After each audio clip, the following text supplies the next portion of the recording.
드리고자 합니다. 템파베이 열린교회 주명식 목사님 간증을 들어보셨습니까? 주 목사님의 어머니는 무당이었습니다. 무당. 자신이 군에 입대 후에 집에 6개월 뒤에 돌아와 보니까 무당을 하고 있더라는 것이죠. 근데 지금은 물론 자신은 목사가 되었고, 그리고 어머니는 권사님이 되셨다라는 고백 가운데 얘기합니다.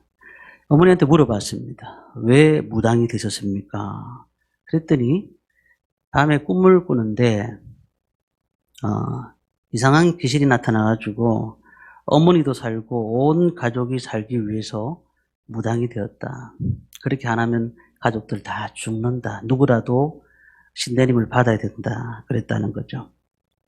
신이 선택한 것이니까 인간이 거부할 수 없는 운명과 팔자다라는 겁니다. 근데 사실 이 어머니가 가짜 무당이 아니었어요. 오직 신점으로만 점을 보는 겁니다. 이게 무속인 10명 중에서도 한 명만이 신점을 통해서 보는 거예요. 신이 내린 사람에게 점 보러 오는 모든 문제들을 그는 금방 다 이제 맞추게 되는 것이죠. 그리고 그뿐만 아니라 외발로 작두를 타는 사람도 많지 않은데 자신은 외발로 작두까지 탔다는 거예요. 그 영향력을 받았던 모든 가족들이 어머니를 지지하고 예수 믿는 아들을 핍박했다는 겁니다. 그 아들은 고등학교 3학년 때 예수를 믿은 것이죠. 그 아들은 한두 시간씩 기도하는데 그 어머니는 새벽 2시부터 일어나서 4시간, 5시간 동안을 북을 두드리며 기도하더라는 거예요. 그런 가운데서 놀랍게도 이 개척교회 목사님의 전도를 받으시고 마음문을 여셨습니다. 그리고 자기 몸에 붙어있던 19개의 귀신이 떠나는 겁니다. 문제는 예수 믿고 난 다음에 무속인으로서 모든 증상이 다 사라진 것은 아니었더라는 거예요. 말씀을 가르치고 완전히 깨끗하게 되기까지 한 5년이 걸렸다는 거예요. 5년이. 딱 예수를 믿고 난 다음에 첫 번째 시작한 것이 새벽기도라는 거예요. 그래서 새벽기도 시작한 겁니다. 근데 나중에 이제 그가 그런 고백을 하는 겁니다. 무속의 신보다 예수가 더 세다는 이야기를 듣고 지푸라기라도 잡는 심정으로 교회에 나갔다는 겁니다. 제가 서두에 이 말씀을 왜 드린 줄 아십니까? 많은 사람들은 어디에 자신의 문제를 해결할 수 있을까를 고민하면서 지금도 찾아다니고 있습니다. 그런데 예수를 믿은 사람들, 확실히 믿은 사람들의 차이가 뭐냐면 예수 생명을 찾은 사람들은 예수 안에 생명이 있음을 분명히 알게 된다는 겁니다. 어중중하게 예수를 믿었다든지 아니면 교회를 다니면서도 또한 무속신앙이나 세상의 생각들을 가지고 가는 사람들이 이 세상에는 많이 있습니다.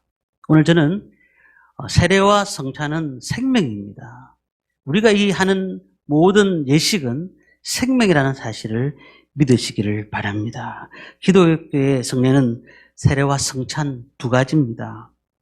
그 예식을 거행하는 본문이 53절 생명, 63절 생명이라는 두 단어가 있습니다. 한글로는 생명이고 영어로는 라이프고, 그리고 이 성경, 영어 성경을 살펴보면은 이게 육신의 생명인지 영혼의 생명인지 구별이 잘 안 되지만은 헬라어 원문에 보면은 조에라고 되어 있습니다. 영혼의 생명이다라고 말씀을 하고 있는 겁니다. 그래서 오늘 53절 말씀을 우리 함께 보도록 하겠습니다. 같이 읽습니다. 예수께서 이르시되 내가 진실로 진실로 너희에게 이르노니 인자의 살을 먹지 아니하고 인자의 피를 마시지 아니하면 너희 속에 생명이 없느니라. 생명이 없다. 우리가 육신의 밥을 먹고 삽니다. 오늘도 아침에 식사를 하신 분도 있고 또 늦게 일어나셔서 못 드신 분도 계시겠지만은 육신의 생명을 유지하기 위해서는 이렇게 밥을 먹고 물을 마셔야 됩니다. 그런데 영혼의 생명을 유지하기 위해서는 오늘 말씀에 보니까 인자의 살을 먹지 아니하고 인자의 피를 마시지 아니하면 너희 속에 생명이 없다라고 말씀하는 겁니다. 육신의 생명은 잠깐이고 영혼의 생명은 영원한 생명을 얘기하는 겁니다. 저희 친구 목사님이 사역하는 지역이 경북 김천입니다. 그 교회는 시골 교회입니다. 그 교회 갔더니 참 예쁘게 쳐놨더라고요.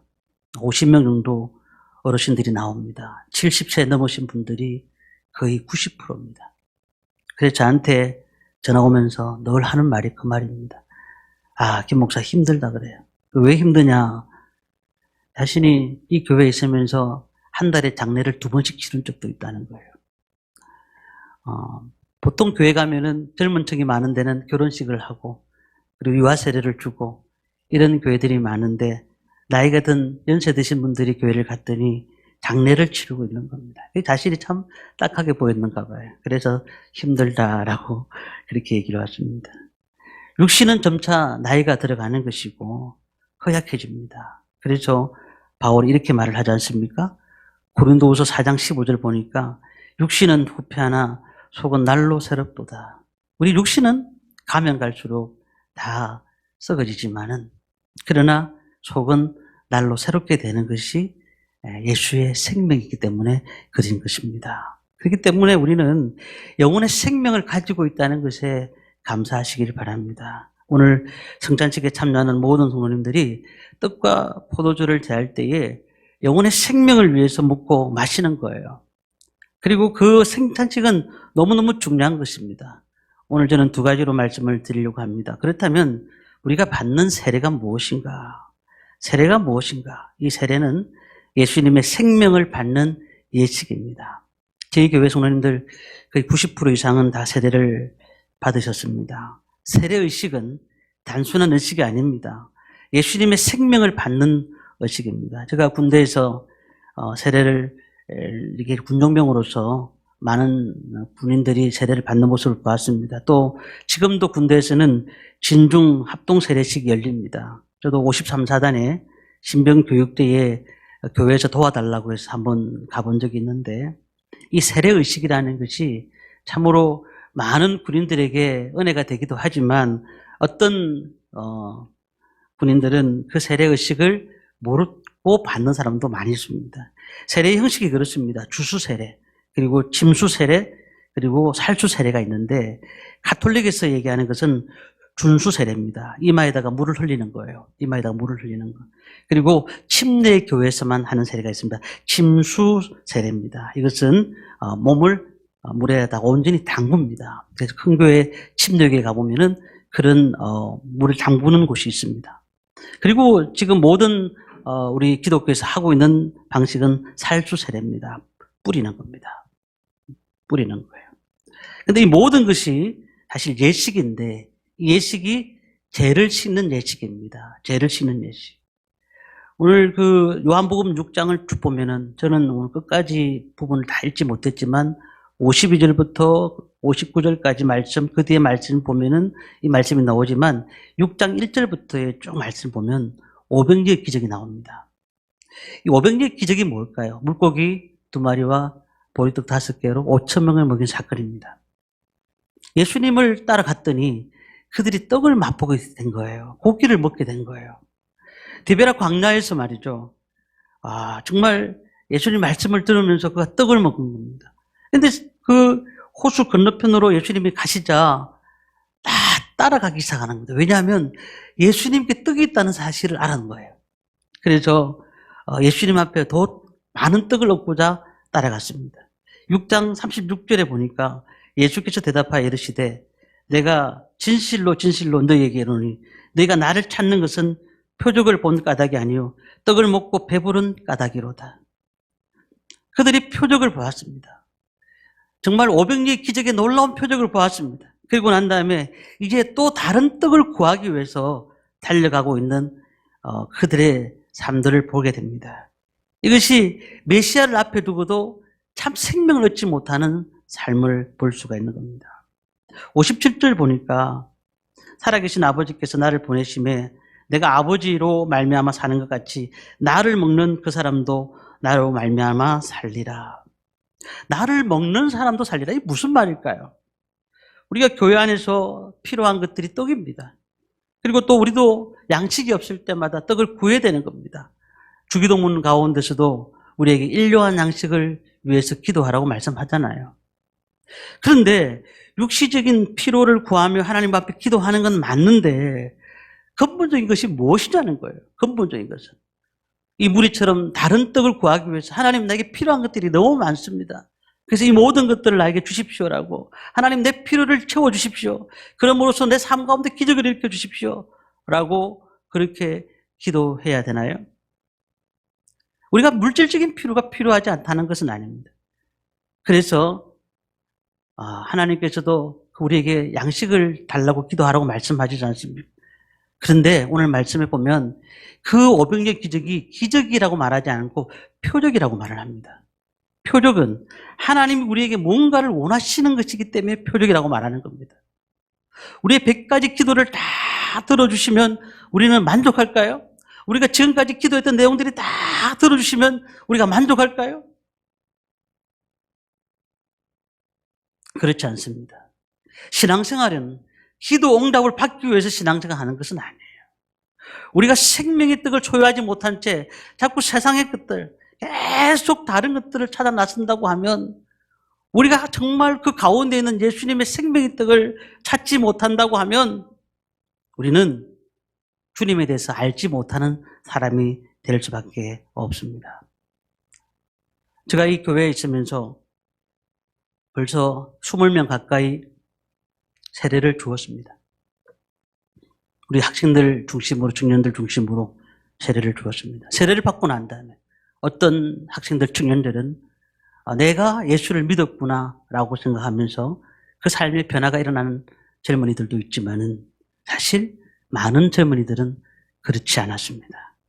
예수님을 내 마음속에 모시겠다고 다짐한 청년들도 있었지만은 그 마음속에 처음에 열심히 다니다가 나중에는 자연스럽게 생명의 떡이 아닌 세상의 떡을 찾으러 나는 많은 젊은이들을 제가 보았습니다.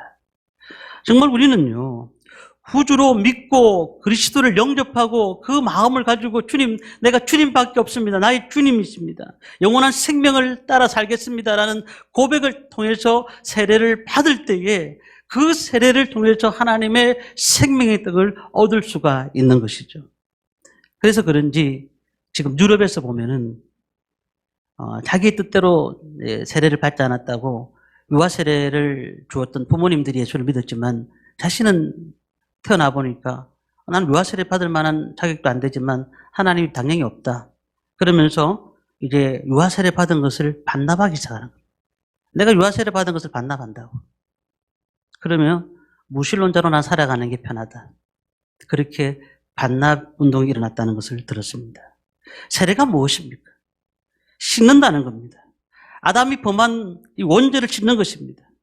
지금까지 우리가 태어났는데 지금까지 살아오면서 어떻게 씻을 수 있습니까? 십자가의 보혈의 피로 우리의 죄를 씻을 수가 있는 것입니다. 몸이 더러워졌습니다. 그러면 씻어야 됩니다. 씻지 않은 상태로 우리가 다니거나 밥을 먹거나 아무거나 할 수가 있는 것이 아닙니다. 우리가 깨끗하게 씻고 난 다음에 마음으로 믿어서 의에 이르고 입으로 신하여서 구원함에 이르는 것입니다. 그렇기 때문에 이 세례는 입으로 신해서 구원함을 얻는 것이에요.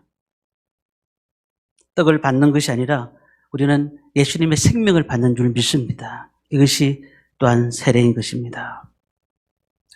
우리가 하나님과 어떤 관계에 살고 있습니까? 필요할 때 요구하는 관계가 아니라 이제는 정말 어려운 가운데서도, 어떤 어려움 가운데서도 주님이 나를 지키신다, 주님과 함께 한다는 사실을 고백하면서 늘 그 사랑에 체험하면서 살아가는 성도님들이 되셔야 될 줄 믿습니다. 지금까지 세례를 받은 분이나 또한 오늘 세례를 받는 분이나 단 한 가지입니다. 제가 많은 것들을 얘기하지 않습니다.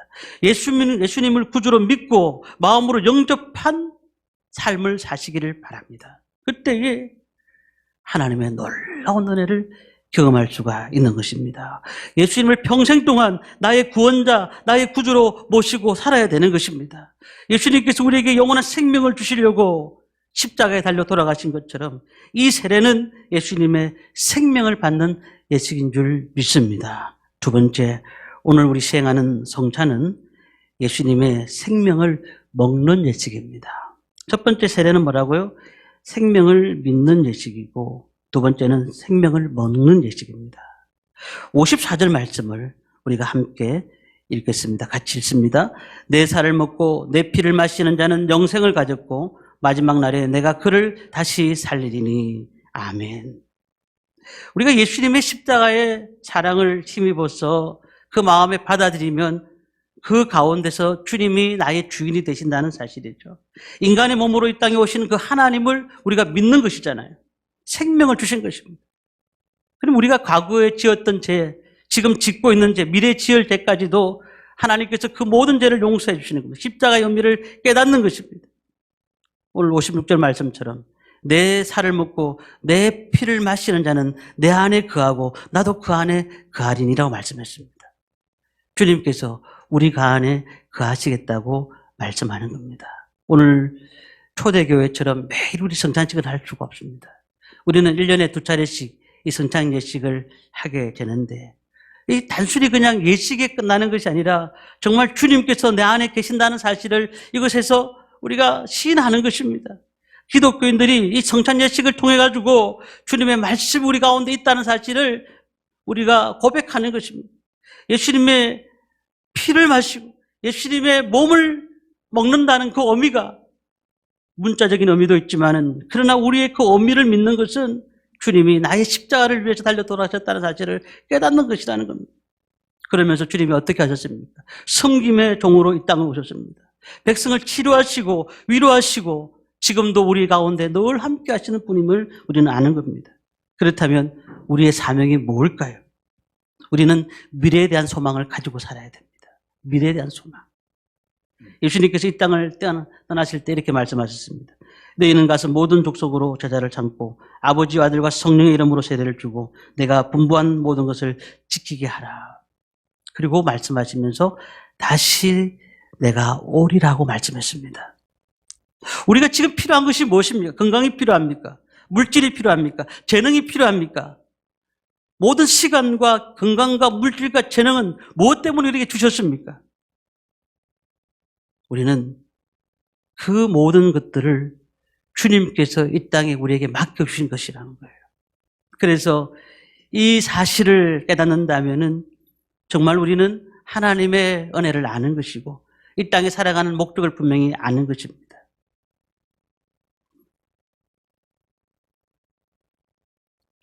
우리가 어떻게 살아야 됩니까? 누구든지 나를 따르고자 하는 자는 자기를 부인하고 자기 십자가를 지고 나를 따를 것이라고 말씀했습니다. 그런데 많은 사람들은 그렇게 따라가지 못했습니다. 그런데 오늘 6장 66절 말씀 보면은 이렇게 말씀합니다. 그때부터 그의 제자 중에서 많은 사람이 떠나가고 다시 그와 함께 다니지 아니하더라. 다시 그와 함께 다니지 아니하더라. 어떤 사람은 따라갔고 어떤 사람은 다니지 않았더라. 베드로가 말합니다. 주여 영생의 말씀이 여기 계신데 저희가 누구에게로 가겠습니까? 너희도 가느냐라고 예수님이 물었을 때에 이렇게 베드로가 대답한 것입니다. 오늘 우리는 진정한 떡이신 예수님을 따르시기를 바랍니다. 이 땅에 어떤 환경이 있더라도 주님을 따라가시기를 바랍니다. 이 성찬 예식은 내가 주님 앞에 가고 주님이 나한테 거하는 놀라운 예식이 될 줄 믿습니다.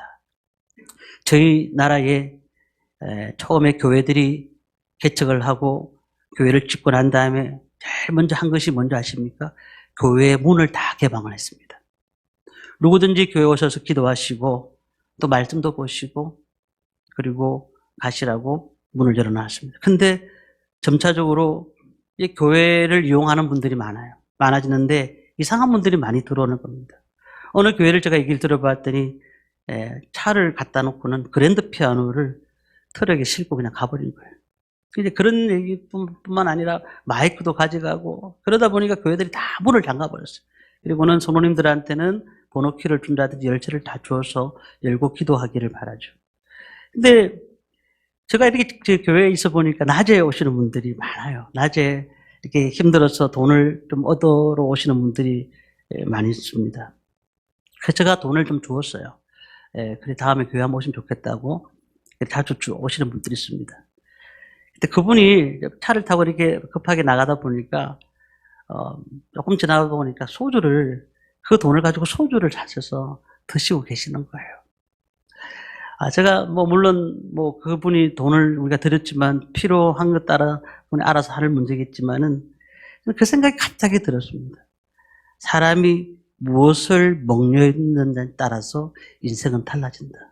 사람이 무엇을 먹느냐에 따라서. 술을 마셨다고 그 얘기 하는 게 아니에요. 내가 그 돈을 어떻게 사용하느냐에 따라서, 내가 그 삶을, 시간을 어떻게 드리느냐에 따라서 우리의 인생은 달라지는 거예요. 우리의 삶은요. 그래서 에베소서 5장 18절 말씀 보니까 술 취하지 말라. 이는 방탕한 것이 오직 성령의 충만함을 받으라. 오늘 말씀을 마칩니다. 예수님의 살을 먹고 예수님의 피를 마시면 내 영혼이 살고 육신의 병이 치료되고 놀라운 하나님의 역사를 경험하게 되는 것입니다. 저희 교회는 상가교회입니다. 이 상가에는 몇 가게가 있습니다. 오시다 보면 목욕탕이 있고요. 밑에는 농협 건물이 있습니다. 그리고 몇 년 전부터 이 노인복지 센터가 바로 옆에 들어왔습니다. 그래서 복잡할 때가 있죠. 주차하시는 분들이 좀 힘들 겁니다. 특히 이제 겨울 같은 경우는. 근데 처음에 관리하시는 분들이 없어가지고 관리가 안 되는 겁니다, 교회. 근데 방법이 없어서 제가 다닌다가 불을 다 만들어 놨어요. 전기를 다 꼽아가지고 들어오는 입구에 저쪽에 다 만들었습니다. 새벽 기도 때 불을 딱 밝히니까 너무너무 좋은 거예요. 사람들도 차를 이렇게 들어오는데도 밝으니까 저녁에 너무 좋은 거예요. 그때 그 생각이 제가 들어졌습니다. 세상 사람들이 힘들어하고 낙심하고 아파할 때에 우리 그런 가운데서도 우리는 빛으로서 주님이 우리를 부르셨고 지금도 우리가 그 삶을 살고 있다면은 이제 우리 삶 가운데서 많은 영혼들을 치료하고 많은 영혼들을 도와주고 많은 영혼들 앞에서 주님의 사랑을 전하는 삶을 살아야 되는 것이 우리의 본분이라는 것입니다. 오늘 성찬식을 거행할 때에 이 성찬 예식에 참여한 우리의 모든 사명인 줄 믿습니다. 이제 이 모든 예식에 참여할 때에 주님의 은혜가, 주님의 사랑이, 주님의 말씀이 우리 가운데 넘치시기를 원합니다. 그러므로서 이 땅에 살아갈 때 빛과 소금의 역할을 감당하시면서 주님의 사랑을 널리 전하는 저와 모든 성도님들 되시기를 주님의 이름으로 축원합니다.